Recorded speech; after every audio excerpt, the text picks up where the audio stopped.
I think the key thing is we're looking at technologies that are not the same as ours. Yes. And that's partly why archaeologists can't see them, because they're looking for us in the past, and they're not open to the possibility that there are whole other kinds of technology that could be used. Right. I always go back to the ancient Egyptian traditions that speak of priests chanting as these huge blocks were lifted into the air. Were they using some kind of sound effect, some kind of use of sound that was able to manipulate matter? We know that sound can manipulate matter, as a matter of fact, but they're lifting these blocks. Again and again, it appears in ancient Egyptian traditions.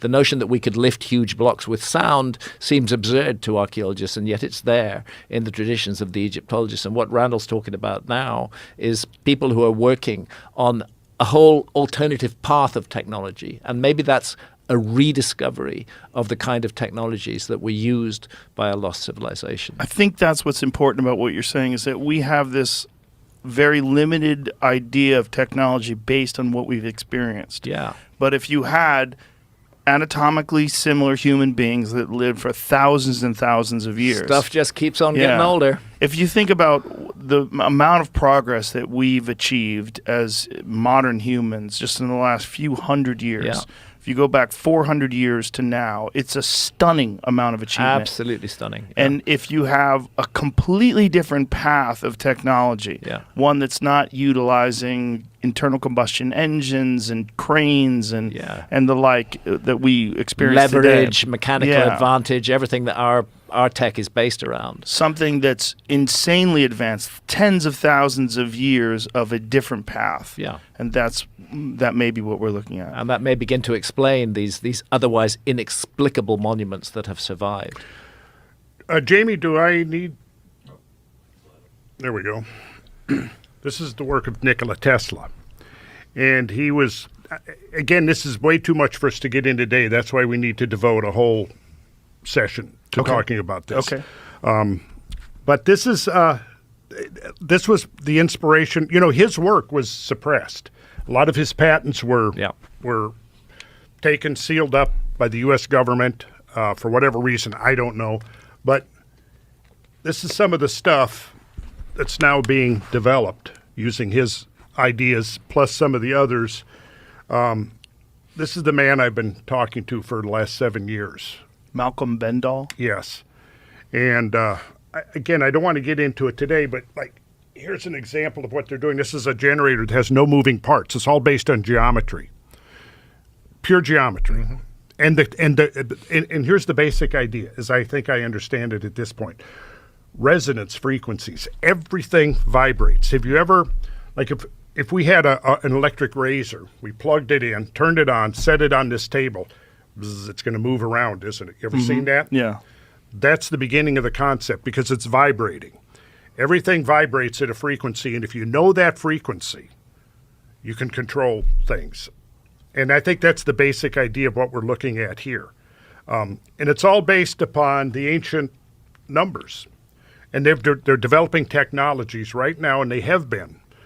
I was recently contacted and given the go-ahead that I could talk. I've been sitting on this for 7 years without talking about it because they asked me not to talk about it until they had their patents in place and their licensing. That's all happened since last summer. So we're now free to talk about it. So that's what I'm saying. I think it would be a good idea to get me back on here. We can look at it.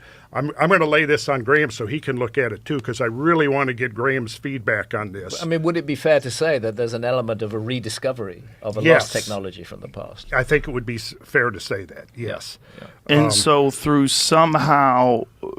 this technology, they're able to move stones or cut stones or all the above? All the above. And even transport them? Yes. Whoa, what is all this? Well, this is the model, and this is diagramming all the frequencies of the elements and what their vibrational frequencies are and the numbers that measure those frequencies. And they're all the numbers we get from looking at these ancient traditions that recur over and over and over again, that I've been talking about in my sacred geometry classes for decades without knowing what the final result was going to be.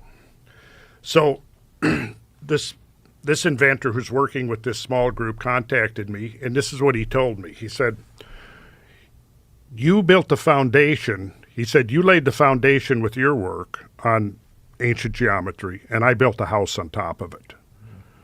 That's what he said. Nice. So for 7 years, he's been supplying me with all the information. I have copies of all the patents. I have videos of the testing of the prototypes. And Mazda, the car manufacturer in Japan, is getting ready to do a $25 million testing of some of these prototypes that they believe they can retrofit internal combustion engines with. And there's over 100, they've developed over 100 patents on some of this stuff. And it's amazing. And what would be the fuel? Well, plasmoids. Plasmoids, as it says here, are donut or toroidal-shaped clusters of net protons or net electrons that once captured and placed into a toroidal orbit are capable of absorbing, storing, and releasing enormous amounts of energy within their self-generated and structured electromagnetic containment field. Plasmoids, in effect, function as an atomic battery that can be self-charging due to its ability to convert matter to available clean energy. So it's a lot to get into, and I think it would take us kind of off what we're here to talk about today. At least what's promising is that there is some, at least, research or understanding. And it's actually quite mature at this point. And in order to avoid the kinds of fate that befell Tesla and Reich, Robert Oppenheimer, Victor Schauberger, and so many others that were working in these fields, all kind of converging on this same insight. It's been conducted in secret. The laboratory that they've been developing this is in the Maldives, so that it's been immune from government interference. And now I think it's about ready to go the next. And what is the motivation of the suppressing of this information? I think in case of Tesla, wasn't it military, the fear of military applications? I also think that, there are huge corporations that have very large investments in a particular path of technology, which is ours. Right. And for somebody to come up with a whole new path of technology, it's very threatening to them. And much better from their point of view to suppress it, or if they can't suppress it, to kind of buy it and hide it, and keep things on the track that they're on now. I would say that's the motive. And maybe for people that are curious about this and maybe even skeptical, consider the massive change that nuclear power provided us. Whereas before the 1940s, this was unheard of. Yeah. This even the concept of it. And all of a sudden now we have nuclear power, nuclear weapons, the most profound power known to man currently.